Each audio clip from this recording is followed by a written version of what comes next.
So the next chapter in inorganic chemistry that we want to focus on is the periodic table, specifically in terms of periodicity of these chemical properties.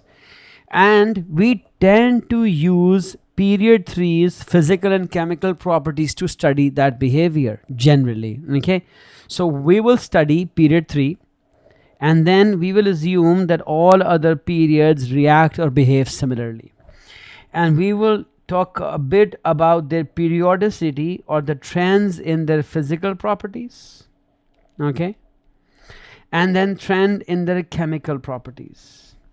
Now chemical properties are really reactions, right? The areas in physical property that we would like to cover are not limited to, but generally we study their variations in radii, atomic and ionic,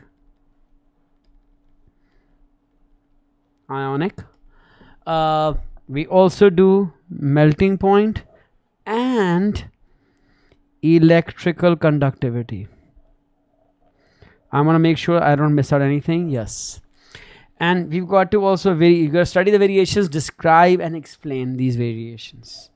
In chemical properties, we study elements and reactions with oxygen and chlorine.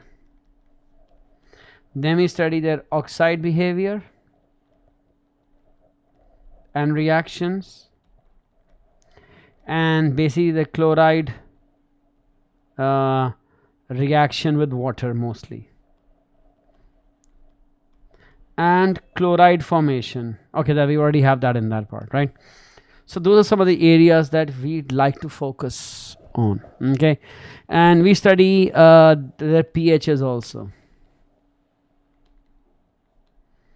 of these solutions.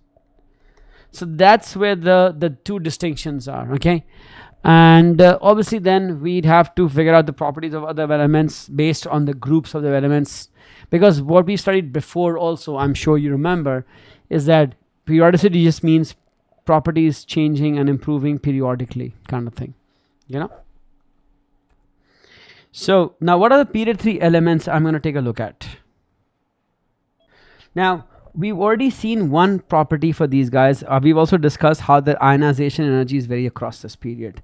So that's one. But the elements are sodium, magnesium, aluminum, silicon, phosphorus, sulfur, chlorine and argon, starting from atomic number 11 all the way to 18.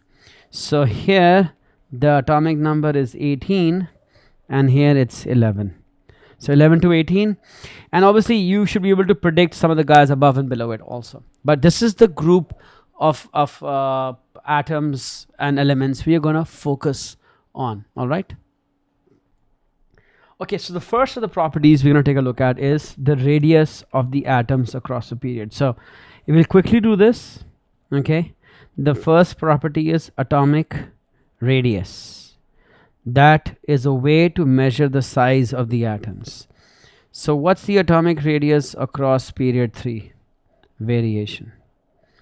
Now when you go across period 3, okay, and we've done this when we're doing ionization energies also, you do this earlier. Here I'll remind you, you should remember the properties that affect ionization energy, like nuclear charge, shielding effect, number of shells, all of that stuff.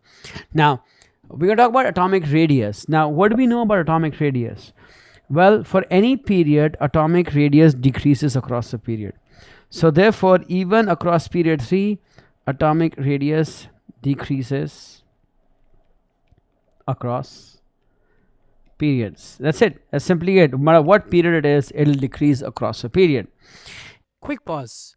If you're finding value in this explanation, there's so much more to discover at Alt Academy, where we break down every A-level concept with the same clarity. Now back to the video lesson. And we tend to know that we've been able to measure it also. Now in the real world, our measurements are restricted to from sodium to chlorine, and I'm going to show you the diagram. This is already in the notes also. So as you look at atom sodium, which is the group 1 element, 2, 3, 4, 5, 6, 7, or as we like to now call it, group 13, 14, which is the old group 5, 16, 17. We don't do argon, but this is the electronic configuration in terms of shells. This is the actual radius in terms of in actual amounts in distances, Newton meters. And the reason for that is, why does the radius decrease? So what we see here is that across the group radius is decreasing. Why? Because across the group nuclear charge is increasing. The shielding is the same, and the number of shells is the same, and the size, therefore the atomic radius will decrease because the atoms are pulled more closer together. And you're also expected to sketch that change, okay, in terms of a graph. Sketch it, not actually draw it, but I have the sketch with me so I can show that to you in actual diagram. You're expected to draw all of this out, and you don't have to draw the actual molecules like this, but at times they can give you a graph and say, hey, sketch it. And this is what the sketch might look like. Now, you won't make it for exact values. You might just do this in the exam. No, you should just do this. What am I going to do? That if you're given a graph, what you do is just make a curve, or a downward sloping curve, or a downward sloping straight line, whatever you prefer. So here I can even reduce the curvedness of this. It doesn't really matter. And you might say, well, why is this so high up? You can also do this, this, whatever works for you. It's not exact. All you got to do is you got to show it from sodium all the way to chlorine. And that is atomic radius or atomic size. And atomic radius or atomic size decreases across the period. You'll have to sketch it, and you'll have to be able to explain it. Now, supposedly, reality wise, argon is even smaller than chlorine. It has more nuclear charge. But the problem is the measured radius. So if I use this graph, the expected radius is this, but the measured radius is here. And it's not, the error is not in our expectation or reasoning, it's in the measurement. So it's a measuring problem, it's a measuring approximation, because all of these radii come from nuclear covalent bonds. We use covalent bonds to find radius, but argon doesn't have covalent bonds, so we kind of get messed up there. So we don't use argon. So it's best not to predict it. Theoretical sizes, argon is smaller than chlorine, but the actual radius is greater than chlorine because the measurement is flawed.